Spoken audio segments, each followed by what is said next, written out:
จินดี้เอ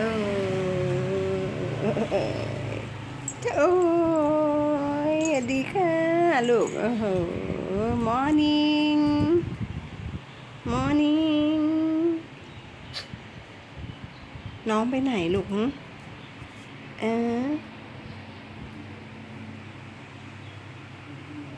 แมนนี่ไปไหนไม่รู้เนาะไอ้แมนนี่จอมดื้อไปไหนไม่รู้ไอ้ชินดี้อยู่นี่แมนนี่หายใช่ไหมลูกแมนนี่หายไปไหนไม่รู้โอ้โหพ่อเอกบอกว่าเดี๋ยวพ่อเอกจะพาชินดี้ไปอาบน้ำนะชินดี้มอมชินดี้มอมพ่อเอกบอกพาชินดี้ไปอาบน้ำเนาะโอ้แล้วพระเอกกลับมาจะพาซินดี้ไปอาบน้ำนะโอ้โหไม่ไหวหมามอมเหลือเกินโอ้โหดุด้วยเห็นไหมเนี่ยโมดุด้วยนั่นโอ้โหมีเสียงขู่ด้วยโน้ตโอ้โห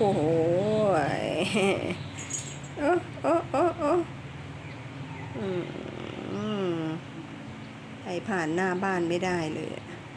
ความดุของนางไปผ่านหน้าบ้านเห่าค่ะแต่พอเข้ามาในบ้านเล่นกับเขาค่ะนี่คือนาง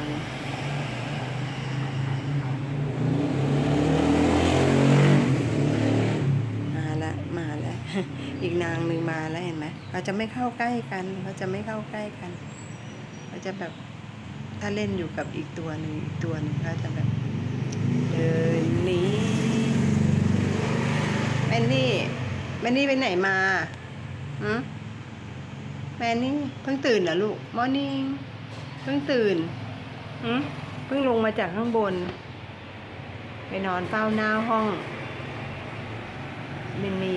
แมวอีกตัวหนึ่งเปอร์เชียเหมือนกันชื่อกัดจังไม่ถูกกันกับแมนนี่ต้องเอาไว้ข้างบนห้องตัวนั้นดุไม่ค่อยเล่นไม่เอากับใครเลยหมาแมวชอบโดดเดี่ยวไอ้นี่ก็ชอบไปตอแยค่ะไปนอนเฝ้าหน้าห้องน้องทุกวันนอนเล่นหน้าบ้านชินดี้โอเคเดี๋ยวแม่ทำงานก่อนนะใช่ไหมชินดี้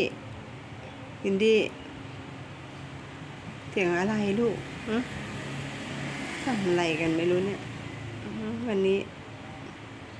ทำบุญที่ไหนกันเสียงพระสวดแต่เช้าเลยอ้าวตกลงจะนอนกันแล้วเหรอหนูตกลงหนูจะนอนกันแล้วเหรอเนี่ยไม่มีใครเล่นแล้วนอนแต่เช้าเลยเหรอซินดี้จ๋า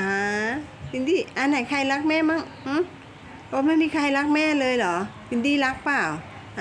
ซินดี้อ้าวงอนซะแล้วซินดี้อ้าวใครมาลูกใครมาโอ้กำลังงอนเมื่อกี้กำลังงอนแม่อยู่แม่ไปเล่นกับแมวนางเลยโกรธซินดี้โอ้มาเร็วซินดี้มาเร็วรักกันเร็วมารักแม่ก่อนเร็วอ้าวใครไม่รักแม่เนี่ยโอ้ไม่มีใครรักแม่เลยไม่มีใครรักแม่เลยหมาก็ไม่รักเหรอลูกซินดี้ซินดี้ก็ไม่รักแม่แล้วเหรอลูกซินดี้เนี่ยทำหูทวนลมด้วยนะซินดี้แม่เรียกได้ยินว่าเนี่ยงั้นแม่ไปเที่ยวแล้วนะแม่ไปแล้วนะไม่เล่นกับแม่ไปแล้วแม่ไปแล้วนะซินดี้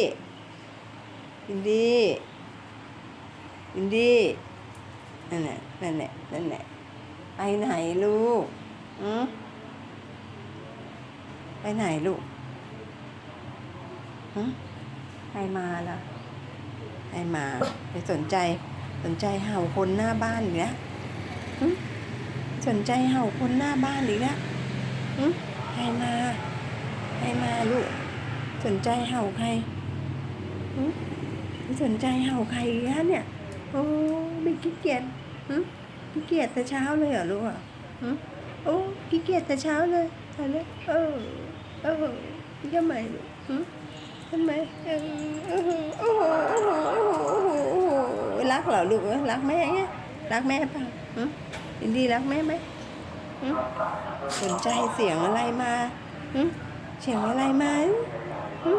เสียงอะไรมาอีกอ่ะหึเสียงอะไรมาใครมาใครมาขายอะไรหึใครมาขายอะไรสนใจสนใจสนใจมากเลยสนใจมากเลยใครมาลูกหึใครมาเขามาขายของอะลูกหึเขามาขายของอุ้ยเขามาขายของทำไมลูกหึหึ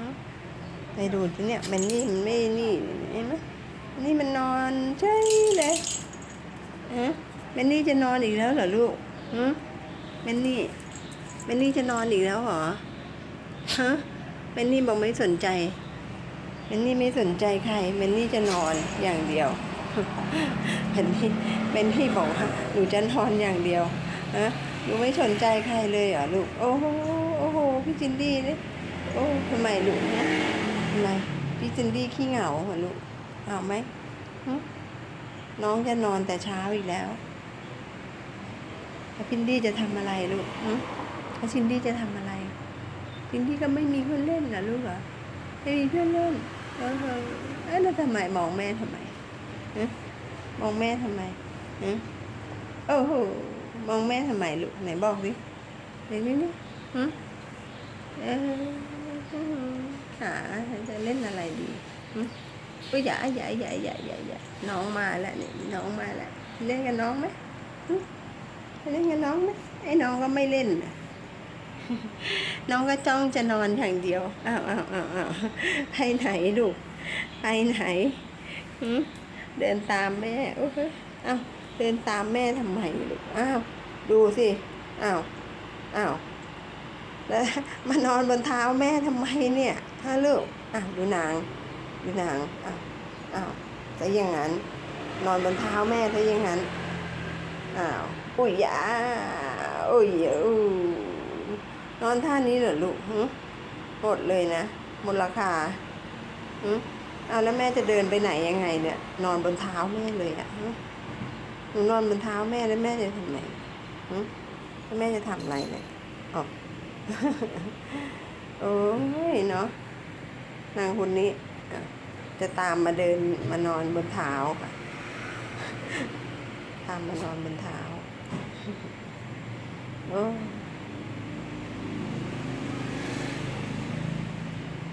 แต่ละนางอีกตัวหนึ่งงอนแล้วค่ะอีกตัวหนึ่งงอนแล้วเขาเล่นกับแมวเล่นกับแมวไม่ได้เล่นกับแมวไม่ได้หมาจะงอนนะคะหมาจะงอนเดี๋ยวแอบไปดูหมาดิแอบไปดูหมาที่ลูกหมางอนอีกแล้วเนี่ยแมวจะมานอนใกล้แม่แมวจะนอนที่ถุงเท้าอย่างเงี้ยแม่นี่จะมานอนอะไรที่เท้าแม่ล่ะลูกเนี่ยพี่จินดี้งอนนะไปดูพี่จินดี้งอนดิพี่จินดี้งอนใครวะพี่จินดี้งอนใครพี่จินดี้งอนใครไปดูจิไปดูดิแอบดูดิ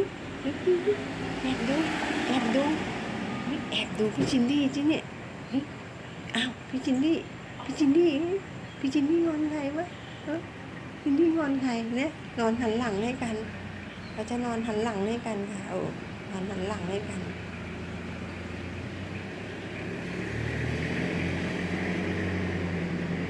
แย่งความรักกันแย่งความรักไปแล้วแมวไปแล้ว